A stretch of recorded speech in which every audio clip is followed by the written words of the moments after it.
할렐루야. 9월 8일 토요일 묵상 말씀을 시작하겠습니다. 존귀한 상. 이번 주 말씀은 존귀한 삶에 대한 말씀입니다. 참으로 거룩한 말씀, 존귀한 삶을 산다는 것은 참으로 어려웠습니다. 너무너무 어렵습니다. 모두 다 귀한 삶을 살고 싶어하고,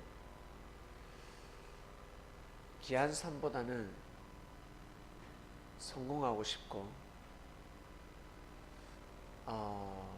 성공한다는 것은 내가 잘 되고 싶고, 너보다 남보다 잘 되고 싶습니다. 잘 살고 싶습니다. 행복해지고 싶습니다. 행복해진다는 것이 얼마나 어려운 줄 아십니까? 노력하면 순간순간 행복한 삶을 살 수 있습니다. 그러나 후회하지 않는 삶을 살기는 너무나 어렵습니다. 정말 어렵습니다. 후회하지 않는다. 내가 이 길을 후회하지 않는다.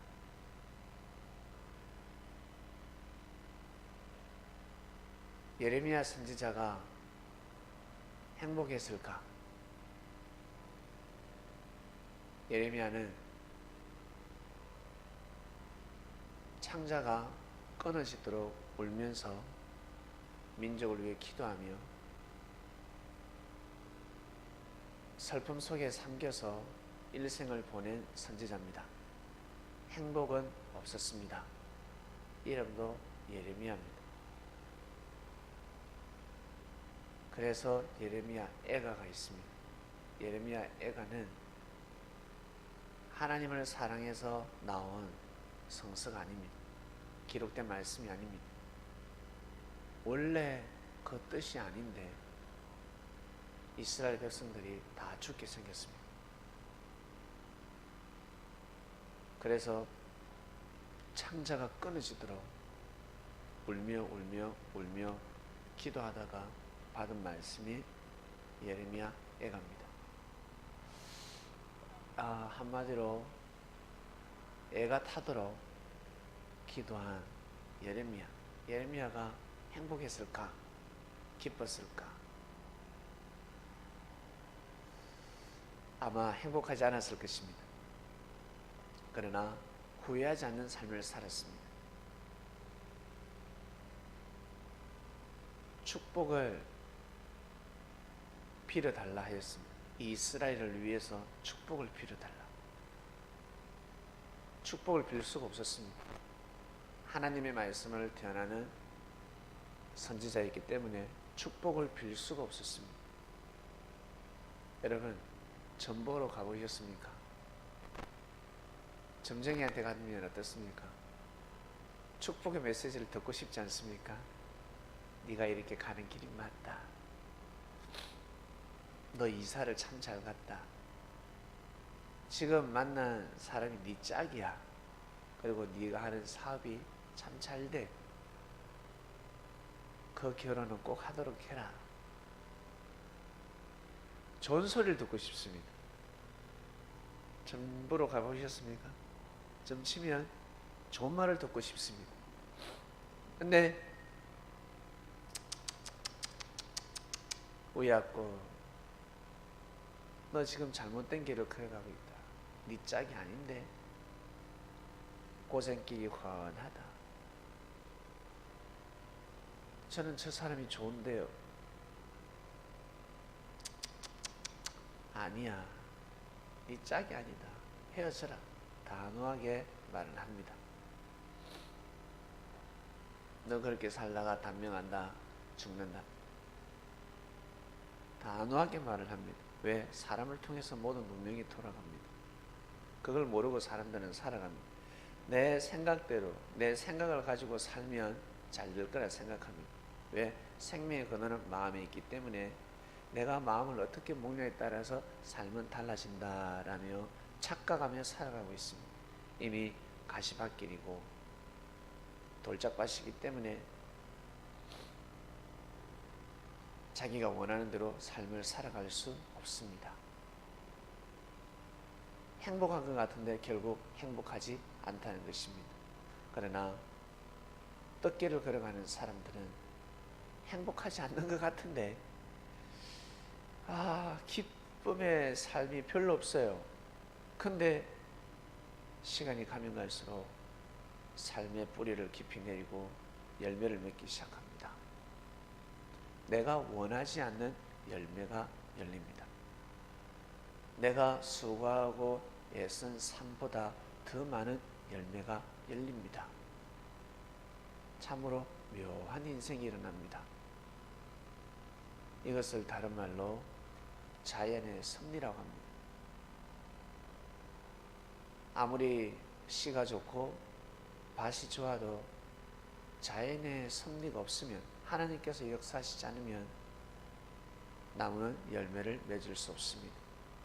반드시 자연의 섭리가 있어야 합니다. 그처럼 우리 삶 가운데 반드시 이치가 합당해야 합니다. 하늘 보시기에 이치가 있어야 합니다. 저것이 맞아. 이치하면, 성경에서 이치하면 떠오르는 사람 욥입니다. 엄청난 고통을 겪었습니다. 원래부터 부족한 사람이 아니라 욥은 거부입니다. 거부.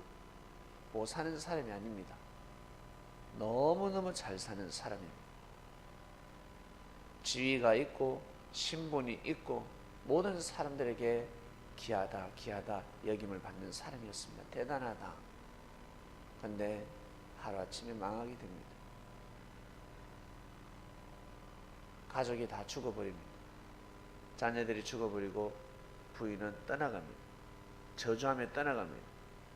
이게 뭐 섭리라고? 응? 자식까지 죽고 다 망하고 그리고 병까지 들었네? 같이 살 수 없습니다. 떠나가 버립니다. 그러나 욥은 믿음을 포기하지 않았습니다. 자기가 믿는 하나님을 바꾸지 않았습니다. 개종하지 않았습니다. 왜? 옛날에는 어떤 신을 섬기냐에 따라서 축복을 받는다 했습니다. 지금은 워낙 시대가 발달해서 사람들의 의식 수준도 발달하고 웬만해서 미신을 잘 믿지 않습니다. 그 당시에는 얼마나 많은 신이 있었겠습니까? 내가 믿는 신이 잘못됐나 바꿀 수 있었습니다. 왜? 보이지 않는데. 진짜는 보이지 않습니다. 진짜 신은 보이지 않습니다. 볼 수가 없습니다. 안 보여주십니다. 보기가 너무너무 어렵습니다. 결국 그 길을 걸어갑니다. 믿음을 바꾸지 않았습니다. 참으로 귀한 삶을 살아갔습니다. 존중받고 저 사람 참 귀하다. 정말 귀한 일을 하네. 정말 귀하다. 저 사람이 없으면 안 돼. 라는 소리를 들어야 합니다. 너 없어도 돼. 너 없어도 돼.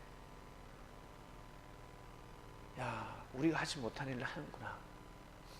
정말 열심히 한다.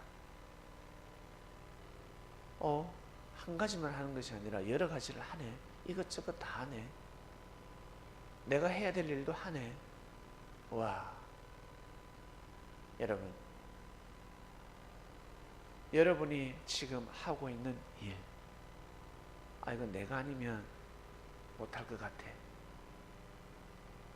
그러면 귀함을 받게 되어 있습니다. 이거 아무나 할 수 있어. 이건 내일 이거 아무나 할 수 있어. 마음만 먹으면 할 수 있어.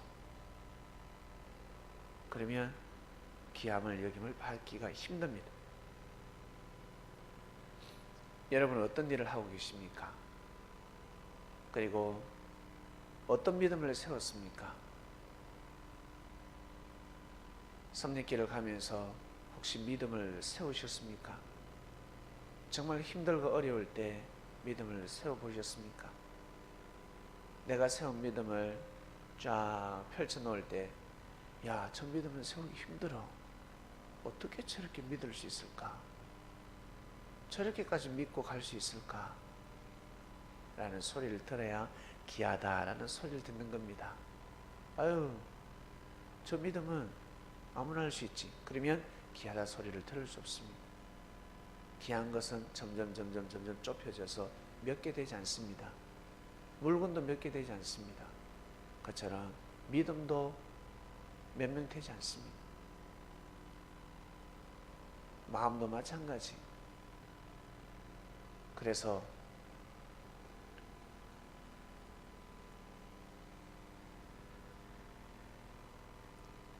자신이 하는 일, 자신의 사명을 귀하게 여기고 최선을 다해서 삶을 살아가야 합니다.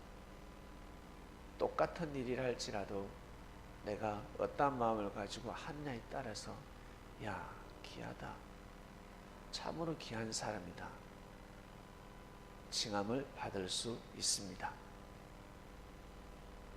꼭 그러한 삶을 살아가시기를 주님의 이름으로 축원드립니다. 하나님 아버지 감사합니다. 존귀한 삶입니다. 참으로 귀하고 귀한 말씀입니다. 존중받는 것도 힘든데 저 사람 진짜 귀한 사람이다, 칭함을 받기도 힘들고,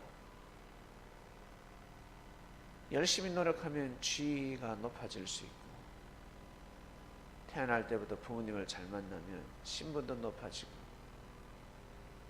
그리고 또 부지런한 삶을 살고 축복을 받아 성공하게 되면 신분이 또 바뀌게 되고. 그런데 정말 귀하다, 저 사람 귀한 삶을 살아왔구나, 야, 저 사람 마음이 너무 귀하다, 너무 대단해, 어떻게 저런 마음을 먹을 수 있을까? 이란 소리를 들어야 존귀하다, 저 사람 정말 존귀하구나 라는 호칭이 따라붙게 됩니다. 해가 떠야 그림자가 생기듯이 해를 바라보는 삶을 살아야 존귀라는 단어가 그림자처럼 붙게 됩니다. 살아보아야 합니다. 하루 이틀 며칠 살아서 이 호칭이 따라붙겠습니까? 하나님, 저희들 이번 주 열심히 말씀을 중심해서 저희들 한번 살아보았습니다. 벌써 토요일입니다. 벌써 내일은 또 다른 말씀을 받게 됩니다. 능력과 권능과 은혜를 저희들에게 주셔서 항상 말씀을 중심한 삶을 살고 나의 생각을 내려놓고 하나님의 생각을 받아들이는 그리스도인들 되게 해주시옵소서. 감사함을 드립니다. 오늘도 승리하는 삶을 살게 하소서. 예수님의 이름으로 기도드립니다. 아멘.